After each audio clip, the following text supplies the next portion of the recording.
Bienvenue sur Africa 24 dans cette nouvelle édition du Morning News. Voici les titres de l'actualité. Le retour progressif de la sécurité à Difa, la région située à l'extrême sud-est du Niger, a été à maintes reprises la cible d'attaques de Boko Haram. Le président nigérien Mohamed Bazoum s'est d'ailleurs rendu sur place pour observer le déroulement des opérations. Les assemblées annuelles de la Banque africaine de développement, pandémie de Covid oblige, l'événement s'est tenu par visioconférence. Au cœur des discussions notamment la relance post-Covid du continent. Et puis, opération réussie pour le Cameroun. Le pays d'Afrique centrale est parvenu à refinancer son eurobond à un taux satisfaisant. 450 milliards de francs CFA ont été levés. Difa, région située à l'extrême sud-est du Niger, est souvent meurtrie par des attaques armées, renoue avec la paix et la stabilité. Depuis une dizaine de jours, les populations déplacées regagnent progressivement leur village. Sur place, les activités commerciales ont pu reprendre grâce à la réouverture des marchés notamment. Un reportage de notre correspondant au Niger, Sadwalizé Mokhtar. Confrontée depuis 2015 à l'insécurité due aux attaques terroristes de Boko Haram, la région de Difa, à l'extrême sud-est du Niger, retrouve peu à peu la stabilité.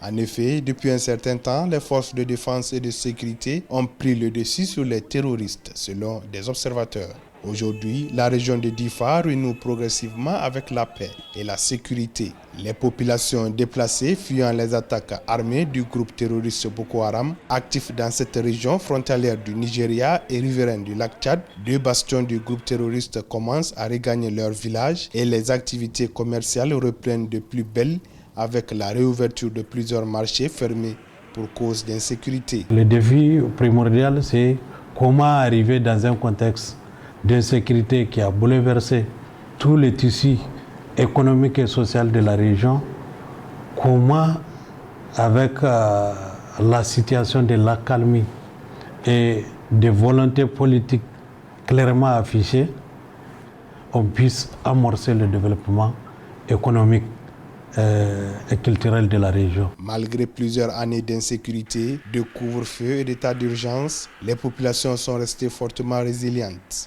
Grâce aux investissements faits par l'État dans la région et avec la reprise des activités agricoles, d'élevage, la pêche et commerciale dans les zones abandonnées, l'avenir se dessine avec beaucoup d'espoir pour ces populations. Le poivron rouge, vraiment, c'est le symbole de la région.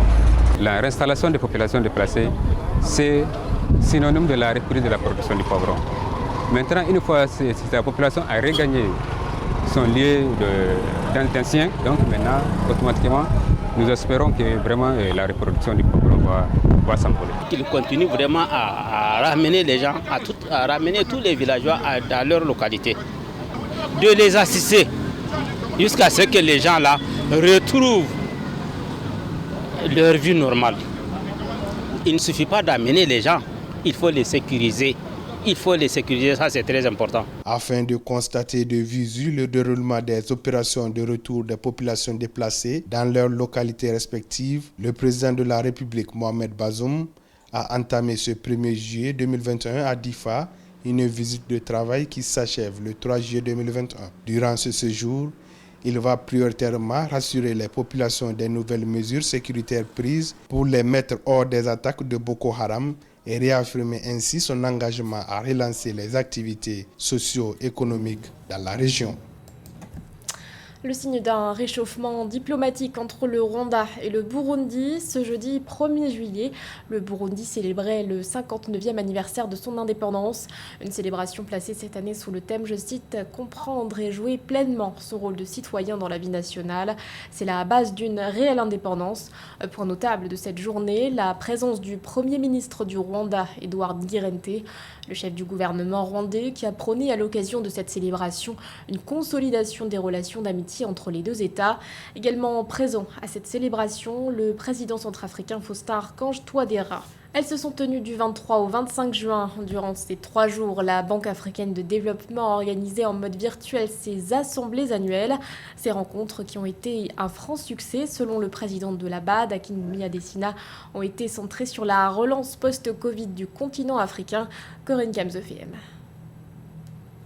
Le développement des rencontres virtuelles est sans nul doute l'un des points positifs de la crise sanitaire du coronavirus. Face à la menace pesante que fait planer la distanciation sociale sur les habitudes de vie, les rencontres virtuelles ont brisé les murs en rapprochant les groupes sociaux. La preuve a encore été donnée avec la 56e Assemblée annuelle de la Banque africaine de développement qui a réuni virtuellement du 23 au 25 juin 2021 2 milliers de personnes, un record jamais atteint selon le président de l'institution. J'aime beaucoup ce format. Je l'aime pour plusieurs raisons. Premièrement, c'est un format extrêmement efficace en matière de coûts. Nous n'avons pas à aller physiquement dans les hôtels, à prendre des avions pour le transport. Et en tant qu'institution financière, ma première chose, donc, c'est d'être efficient, donc d'être optimal.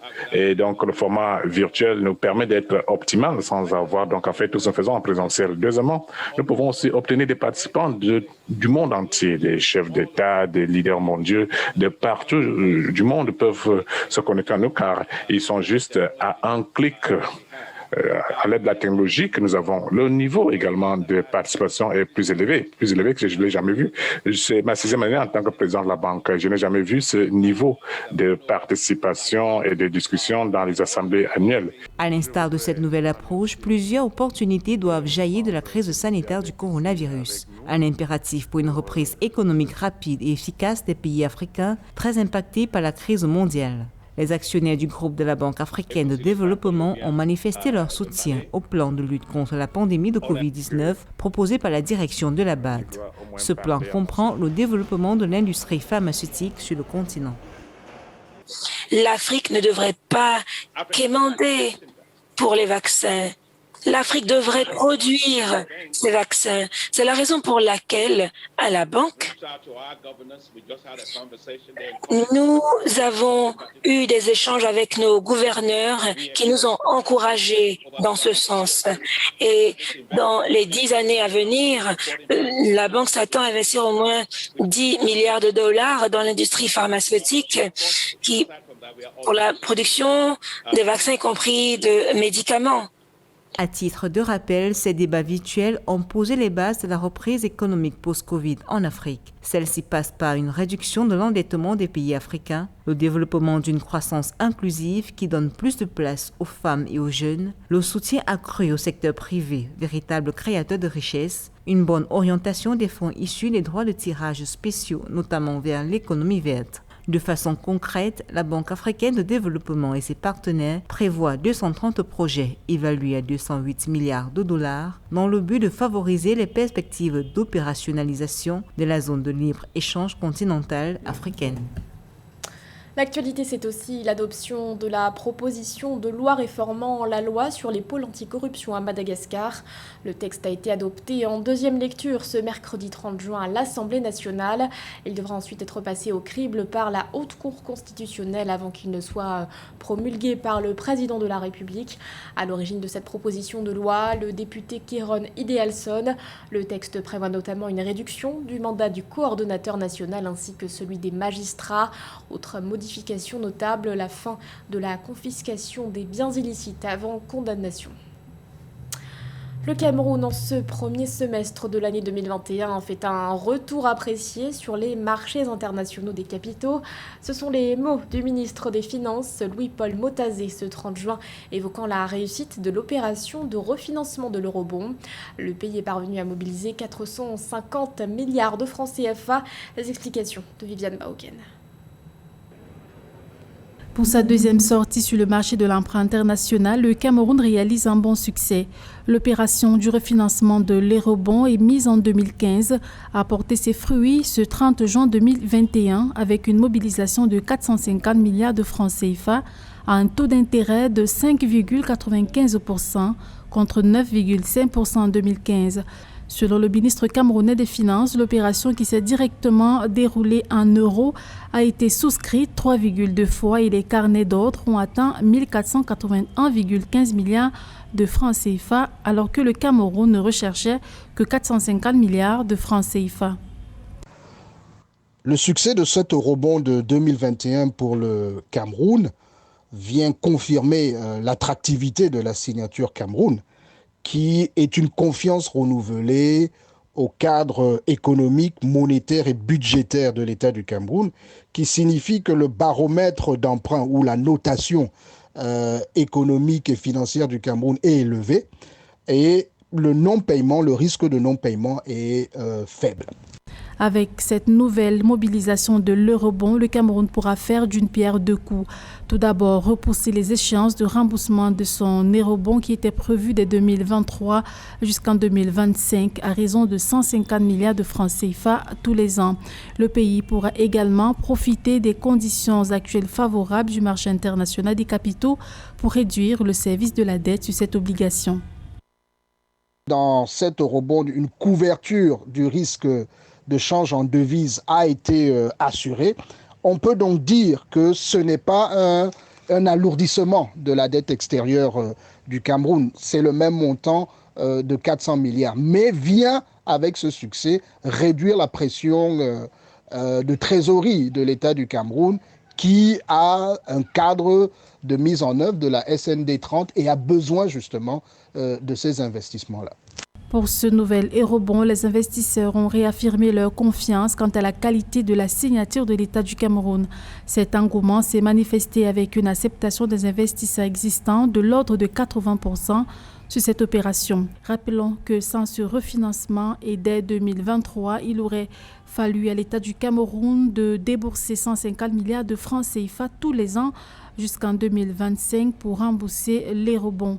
Une situation qui aurait été difficile à gérer au regard des tensions sur les réserves d'échange de la CEMAC. Un phénomène de plus en plus fréquent au sein des stades. Comment en finir avec le racisme dans le milieu du football?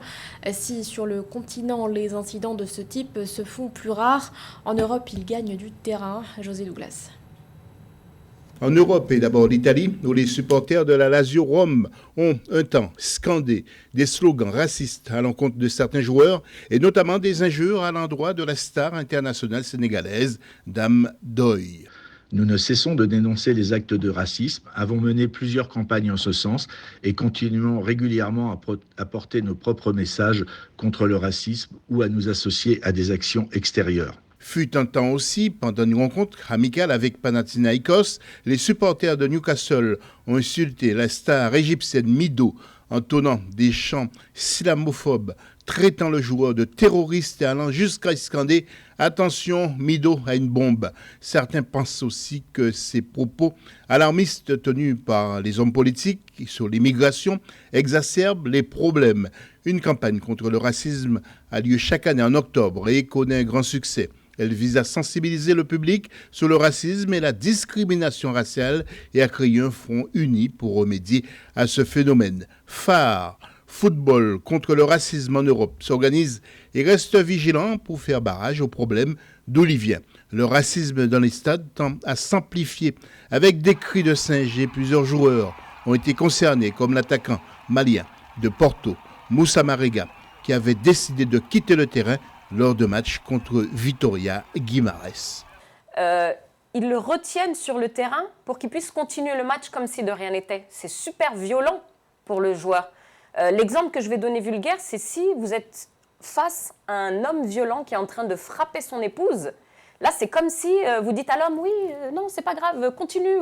Ou à la femme, non, rentre à la maison avec cet homme violent, vas-y, c'est pas grave. À l'Euro 2021, lors de Hongrie-France à Budapest, plusieurs centaines de supporters habillés en noir ont lancé des cris de singe et ont sifflé les joueurs de couleur. La FIFPro Afrique reste aussi vigilante. Face aux actes racistes à l'intérieur d'une enceinte sportive, la FIFPro, quand elle en est avertie, saisit systématiquement les institutions, au premier rang desquelles la FIFA, très sensible et réactive, et les organisateurs des compétitions. La colère aussi de Mario Balotelli après les chants racistes à son encontre durant un match de Série A en Italie.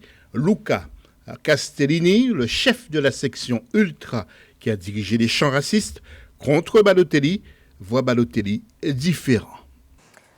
Encore une fois, les discours c'est bien, mais les actes c'est mieux. Et là, clairement, j'ai pas l'impression que c'est un problème qu'ils ont envie de résoudre. Entièrement d'accord avec elle, parce que les petites banderoles pour dire hâte au racisme et que si il y a du racisme sur le terrain, c'est le club qui en pâtit. ça ne sert à rien. Le racisme ne doit en principe passer nulle part. Ce journal a été réalisé par l'ensemble de la rédaction. Merci de votre fidélité. L'actualité continue sur Africa 24.